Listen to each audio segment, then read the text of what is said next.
Udah kita mulai ya. Halo guys, balik lagi bersama kita di Frontal, ngobrol asik dalam satu frame. Balik lagi bersama aku Dini Santia sebagai host dan teman-teman saya ada Baik Haki sebagai narasumber. Saya Wira sebagai narasumber. Baik, di sini kita akan membahas tentang industri film zaman now. Oke. Hah? Masuk. Ya, lanjut.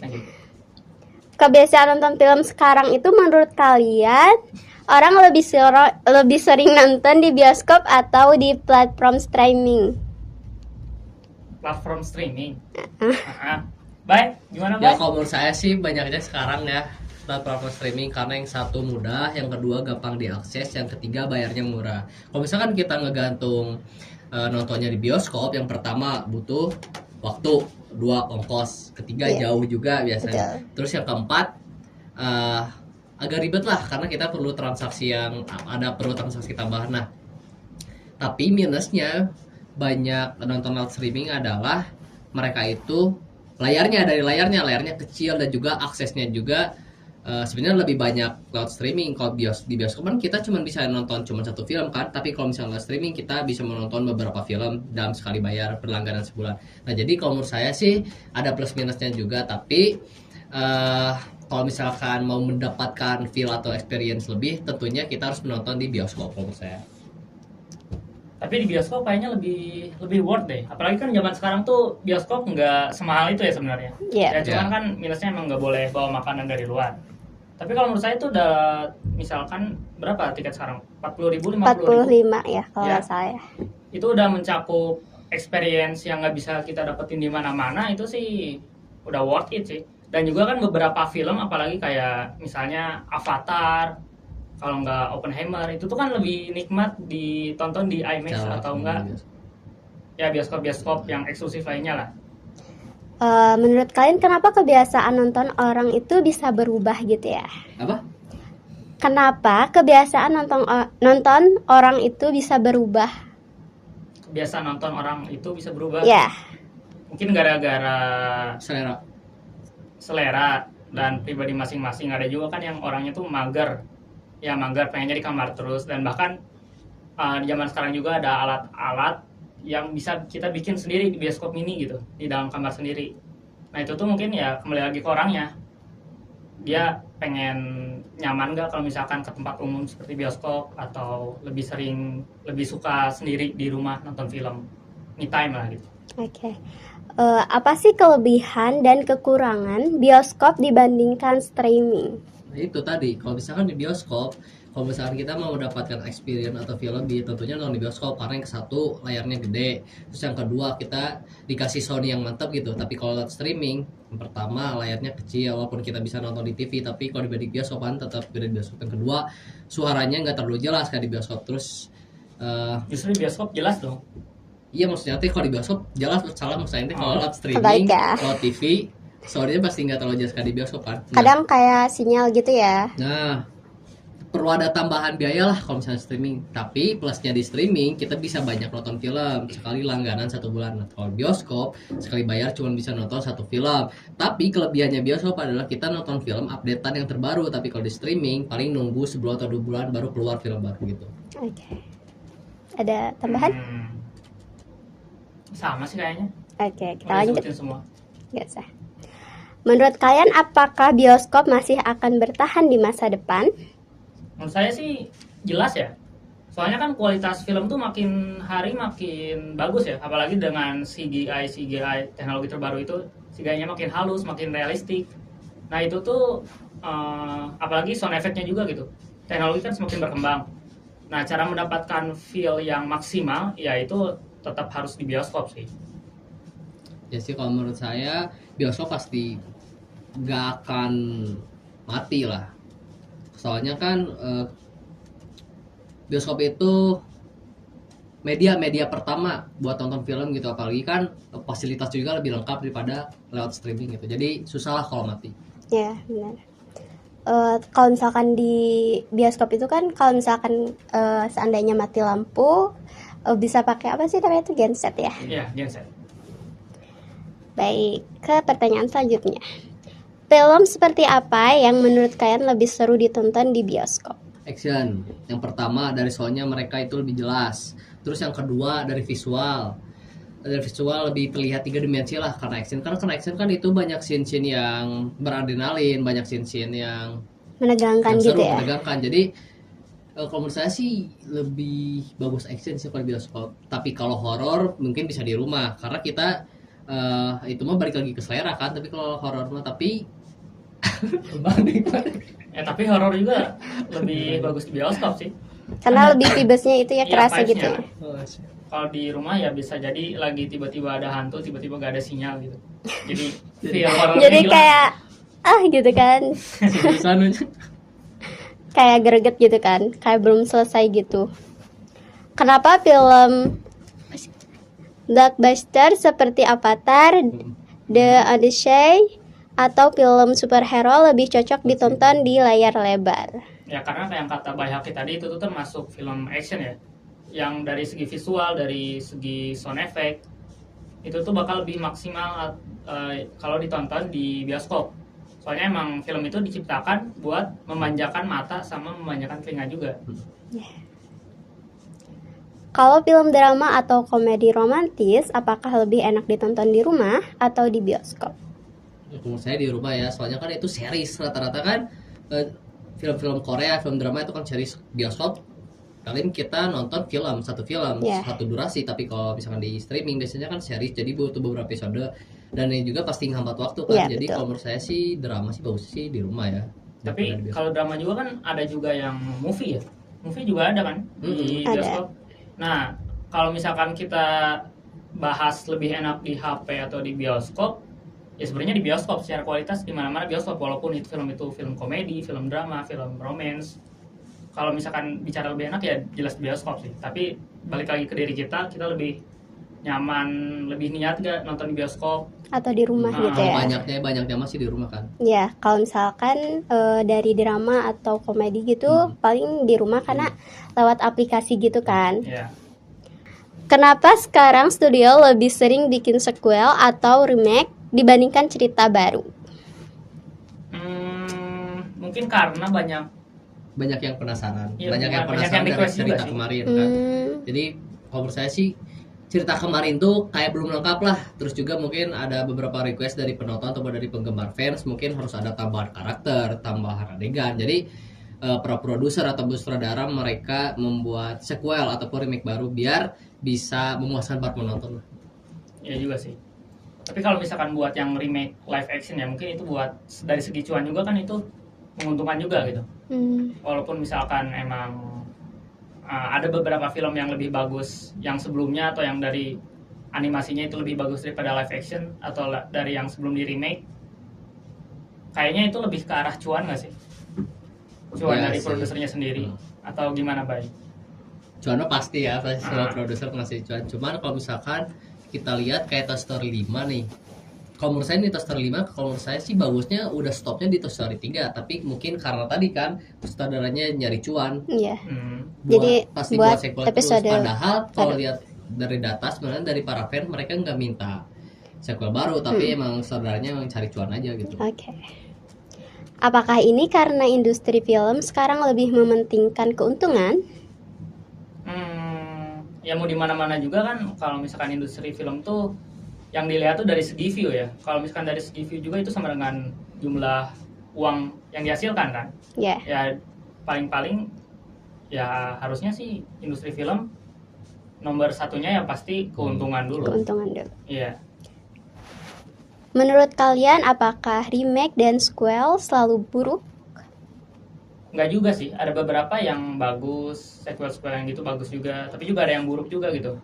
Ada yang misalkan film tuh seharusnya tuh nggak usah di remake atau dibuat live actionnya, tapi karena mungkin fansnya banyak dan mungkin akan menarik perhatian juga, pembuat film itu tuh malah dibikin gitu film live actionnya. Padahal itu sangat-sangat amat nggak perlu. Ya. Yang dari kata Bayhaki juga gitu kan, itu nggak perlu sama sekali, tapi ya I don't know, maybe Cari keuntungan mas. ya. Film sequel atau remake apa yang menurut kalian justru berhasil? Baik, apa baik? remake. Film apa series? Film ya? Dua-duanya. Dua-duanya. Film Ya. atau Film. series atau remake yang movie itu bebas lah. Lord of the Rings sih kalau tadi. Lord of the Rings. Iya. Kenapa tuh? Karena pertama penggemarnya banyak kan, yang kedua menurut saya ceritanya gak mau nonton kan. Lord of the Ring tuh film ya, bukan Ya. series sebenarnya. Lord of the Ring film itu tuh kan ceritanya tentang penaklukan cincin gitulah jadi kerajaan. Nah, saya lihat ada remake-nya nggak gagal juga sih, walaupun aktor-aktornya baru. Terus juga Harry Potter kan ada remake-nya juga. Nah, kalau Harry Potter kalau menurut saya ada kurangnya dari aktor pertamanya, pemeran utamanya sama pemeran lainnya, dari wajah, dari adegan juga ada yang kurang lah. Jadi sequel mah sebenarnya ada yang masuk, ada yang juga enggak. Tapi emang rata-rata sih sutradara pasti nyarinya keuntungan. Oke. Kalau menurut gua sih Spider-Man sih. Itu kan dari dulu kan udah ada gitu, dari Ya, animasinya, dari live actionnya. Komiknya banyak lah. Iya, komik Ya, juga kan. komiknya Nah, ada. film-filmnya juga ada beberapa yang dikeluarkan di beda zaman. Waktu 2025 kan versi Tobey Maguire. Ya, itu dah. Terus yang versi kedua ada Andrew Garfield. Yang ketiga Tom Holland. Nah, menurut saya itu tiga-tiganya berhasil sih. Gak ada yang gagal. Iya, gak ada yang gagal. Belakangan ini banyak yang mengkritik kualitas CGI. CGI. Ulangnya. Belakangan ini banyak yang mengkritik kualitas CGI. Menurut kalian apa bisa Belakangan ini banyak yang mengkritik kualitas CGI. Menurut kalian kenapa bisa begitu? Mungkin karena tuntutan dari para fans ya. Jadi kalau enggak tuntutan juga dari produsernya itu sendiri, pengen filmnya cepat-cepat dirilis gitu. Sementara itu kualitas CGI-nya terlalu dipaksakan agar beres cepat, dan alhasil CGI-nya enggak terlihat realistik sama kasar juga gitu. Apakah kesalahan ada di animator atau sistem kerja industri? Menurut mana gimana, Bay? Ya kalau menurut gua sih dari sistem kerjanya sih. Kayak pastinya juga kan para yang kerja-kerja di balik film itu pasti dituntut oleh deadline juga gitu. Dan itu pun nggak ada toleransi deh kayaknya. Ya kecuali emang tiba-tiba filmnya diundur dan mungkin fans akan marah-marah mungkin karena Iya. sebelumnya udah di announce rilis di tanggal berapa malah diundur juga. Tapi kalau misalkan itu demi kualitas film sih oke-oke aja gitu. Menurut saya yang salah dari sistem kerjanya sih. Sistem sih. Oke. Animator kan dari sistem juga kan. Sebenarnya animator sama sistem kerja tuh saling berkaitan gitu ya. Menurut kalian, film lebih bagus banyak CGI atau lebih banyak menggunakan efek nyata? Kalau menurut saya sih, kalau dulu sutradaranya Christopher Nolan, dia itu semua film hampir 80% gak pakai CGI, jadi lebih kayak realistis kayak film Joker. Nah tapi kalau menurut saya perlu, karena film kayak seperti film Marvel, Avatar kan itu udah bener fantasi banget kan, masa ada dunia yang ada burung gitu. Emang itu perlu CGI. Soalnya kalau misalkan itu nggak pakai CGI pasti perlu biaya tambahan kan, kayak film Titanic juga sebenarnya itu pakai CGI, gak pure di pantai gitu. Nah jadi gimana sadarnya sih, tapi kalau menurut saya kalau buat zaman sekarang perlu sih CGI. Tapi kalau buat dulu emang bagusnya sih gak perlu. Oke. Ada tambahan? Selain dari itu juga mungkin karena dulu ada keterbatasan teknologi kali. Oh. CGI-nya nggak secanggih sekarang, dan untuk mendapatkan efek realistis mungkin ya Sekarang kan? enggak. Jadi untuk mendapatkan efek realistis Teknologi sekarang loh. iya. Iya kayak film Avatar kan emang perlu sekarang dibikinnya, soalnya CGI-nya emang lebih berkembang. Tapi kalau dulu kan Avatar masih kita lihat banyak sekali grafik-grafik yang belum tentu matang lah kalau CGI. Dan juga kan itu juga menghemat biaya sebenarnya. Sekarang AI mulai digunakan dalam dunia perfilman. Menurut kalian, ini membantu atau justru mengancam? Baik. Nah kalau menurut saya sih agak mengancam ya. Dari apa? Dari skrip dan cerita gak natural. Mereka tidak punya inovasi dan juga tidak punya kreativitas dalam membentuk film. Tapi kalau misalkan ada tambahan animator buat animasi lewat AI, kalau menurut saya itu bisa lah. Emang AI dibuatnya buat itu. Tapi kalau misalkan kayak cerita, bikin skrip dialog, kalau menurut saya sih harusnya mereka mikir ya, bukan ngandelin AI biar bisa membentuk inovasi dan juga kreatifnya. Tapi menurut gua sih yang mengancamnya itu bukan dari segi itunya, tapi dari segi perkembangan AI itu sendiri. Jadi mungkin kalau sekarang tuh AI cuma bisa bikin video singkat, cuman beberapa detik, terus itu selanjutnya malah jadi video nggak jelas. Nah itu tuh kan AI zaman sekarang gitu. Kalau misalkan AI 10 tahun kemudian, apakah itu bisa ngebuat film sendiri berdurasi 60 Pasti. menit? Bisa. Nah, gimana nasib para pekerja di industri film? Pasti mau gak mau harus adaptasi sama AI. Ya. Oke. Atau nggak bakal digantiin sama AI? Semua film ntar dibikinnya sama Nggak sih AI? kalau menurut Aing ya. AI kalau menurut saya sih kalau film nggak akan bisa diganti. Karena pibesnya beda gitu ya. Ya skrip sama dialognya pasti nggak monoton. Tapi kan itu Bukan malah monoton semua gitu. Skripnya teh pasti ngebosenin gitu dari awal sampai akhir. Tapi kalau dari manusia kan kita berpikir pasti banyak adegan-adegan yang bisa ngetertarikin para penonton gitu. Tapi kan itu AI zaman sekarang. Kalau misalkan 10 tahun ke depan gimana, Kita Mas? nggak tahu kan ya. Tahu tah. Kayak misal AI 1-2 tahun yang lalu deh, dia kan belum bisa bikin animasi semulus sekarang. Masih kayak kelihatan banget lah. Kalau sekarang kan bertebaran di mana-mana video AI. Animasi, Mbak. Yang bahkan kan realistis banget. Muka kita bisa dibikin gerak Iya. sendiri atau ngomong sendiri. Animasi mah kalau menurut saya pasti keganti, pasti pisan. Tapi kan kalau misalnya kita buat animasi pasti butuh prompt kan. Prompt Iya. butuh apa? Butuh kita mikir. Iya. Makanya itu kalau menurut saya yang nggak kegantiin itu buat filmnya, buat ceritanya, skripnya. Tapi kalau animasi mah udah pasti keganti sama AI. Oh, oke. Apakah AI bisa menggantikan penulis naskah atau sutradara? Nah itu kalau menurut saya enggak.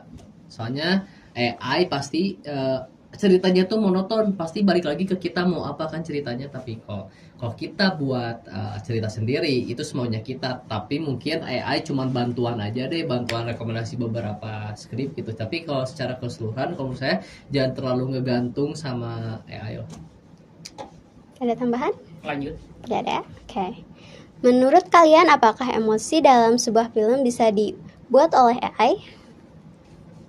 Kalau emosi menurut saya untuk sekarang ya, mungkin nggak tahu kedepannya, tapi untuk sekarang susah sih. Apalagi emosi-emosi yang terdapat di dalam film atau itu kesedihan lah, kesenangan lah, cinta, itu sulit ditiru oleh AI. Karena itu kan melibatkan perasaan manusia sendiri gitu. Nggak natural ya. Iya, Iya. kurang natural. Kurang natural. Menurut kalian kapan terakhir kali nonton di bioskop? Saya terakhir kali nonton bioskop nonton kemarin sih, Toy Story. Ini nonton. Seru nggak sih? Seru, dan ya makin hari juga kan bioskop makin banyak kan, ada layar 3DX lah atau apalah, itu feelnya mantap maksimal. Oke. Apa yang bikin kalian memutuskan nonton di bioskop dibandingkan nunggu di streaming? Streaming. Kalau saya ada yang di bioskop, ada yang di streaming. Kalau misalkan yang di streaming paling ya film-film series lah, kayak Avatar yang baru. Avatar, bukan Avatar itu ya, Avatar Aang. Iya. Ya itu kan series di Netflix tuh. Anu botak. Mm-mm. Kalau misalkan yang buat ke bioskop, yang kayak movie-movie sih, yang Kayak movie-movie sekali. terbaru, ya saya pasti nonton bioskop karena kan feel-nya lebih jauh enak di bioskop. Menurut kalian apakah bioskop masih relevan di era streaming? Jelas sih, Ya jelas, karena tadi kan itu experience-nya beda. iya nggak akan bisa ditiru di rumah sendiri sih kalau menurut saya. Bisa tapi nggak akan semaksimal di bioskop. Kalau harus pilih salah satu dari bioskop dan streaming, kalian lebih memilih yang mana? Kalau saya tergantung. Kalau mau nonton banyak film, tentu lewat streaming. Tapi kalau mau nonton updatean film di bioskop. Iya sih, Ya. tergantung lagi filmnya apa dulu. Ya kalau yang movie yang enaknya di bioskop, ya jelas di bioskop. Sebenarnya industri film itu sesulit apa sih menurut kalian? Menurut saya sulit, apalagi kan dengan AI yang semakin berkembang. Jadi sutradara tuh mereka tuh harus bersaing sama orang yang gak ngerti film, tapi mereka bisa buat film hanya menggunakan AI. Nah, itu kan mempengaruhi industri film. Dari apa? Dari selera, dari biaya, dari visual, dari unggulan, terus banyak lah. Tapi yang menjadi problem kalau menurut saya itu visualisasi, animasi, dan juga skrip. Para sutradara mereka yang mempunyai kemampuan untuk membuat film, mereka kalah sama orang yang gak ngerti film, cuman ngandelin AI gitu. Iya sih, apalagi kan saya dulu tuh pernah belajar bikin animasi juga kan. Nah itu tuh sulitnya minta ampun. Ternyata saya kira mudah tapi ternyata sulit. Apalagi bikin animasi rumit yang detail buat CGI di film itu nggak kebayang sulitnya kayak gimana. Apakah perkembangan teknologi membantu atau justru menambahkan tantangan bagi industri film? Membantu sih menurut saya. Bantu. Membantu nggak? Kenapa tuh? Kalau saya karena dari segi mungkin CGI sih membantu. CGI juga bisa, dan dari Kamera. segi ide juga bisa sebenarnya. Kalau misalkan saudaranya udah buntu ide nih, mungkin bisa tanya juga kayak AI atau apa. Tapi kalau misalnya gantung secara maksimal kan jangan juga. Balik lagi ke saudaranya kalau mau hasilnya maksimal. Menurut kalian, studio terlalu bermain aman nggak sih? Tergantung studionya studio apa dulu. Emang ada beberapa studio yang terlalu main aman, ada juga yang mengambil langkah berani juga ada. Kayak misalkan kalau menurut saya yang main aman tuh apa ya? Disney sih. Disney itu terlalu main aman gitu.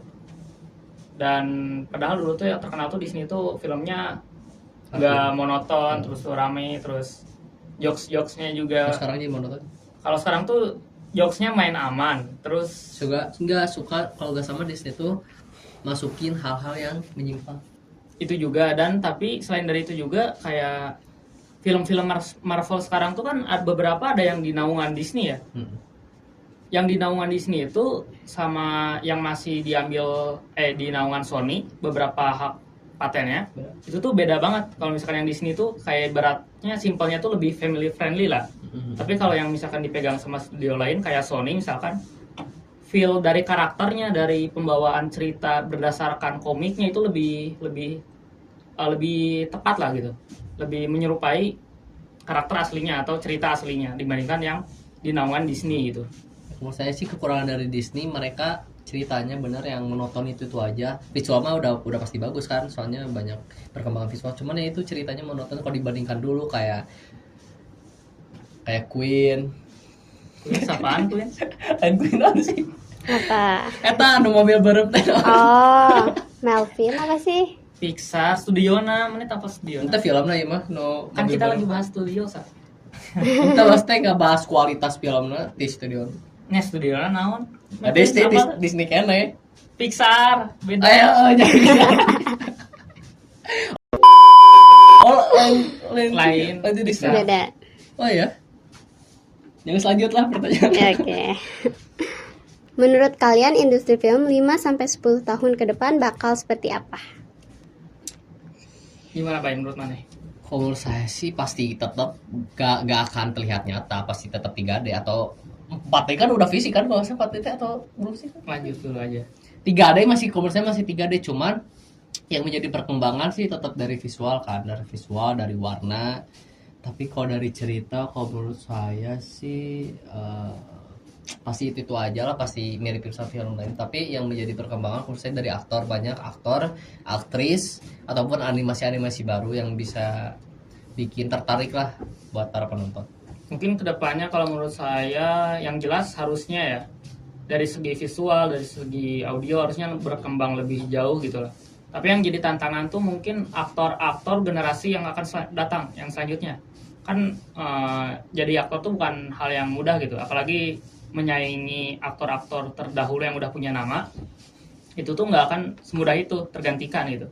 Nah, gimana caranya aktor-aktor itu tuh bisa adaptasi, bisa sama kualitasnya atau bahkan lebih baik dengan aktor-aktor yang sebelumnya.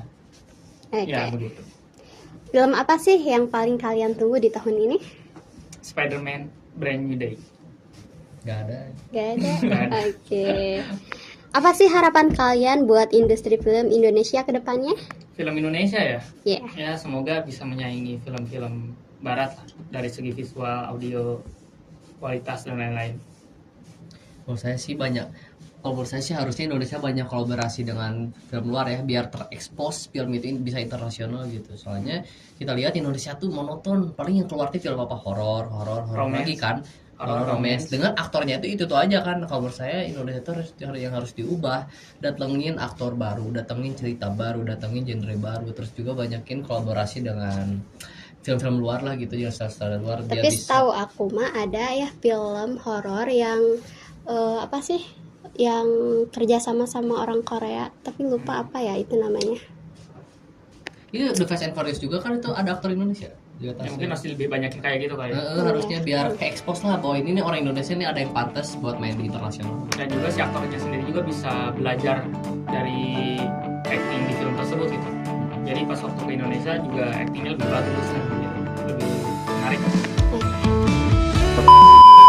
Saya Dini Santia bersama teman-teman saya pamit undur diri.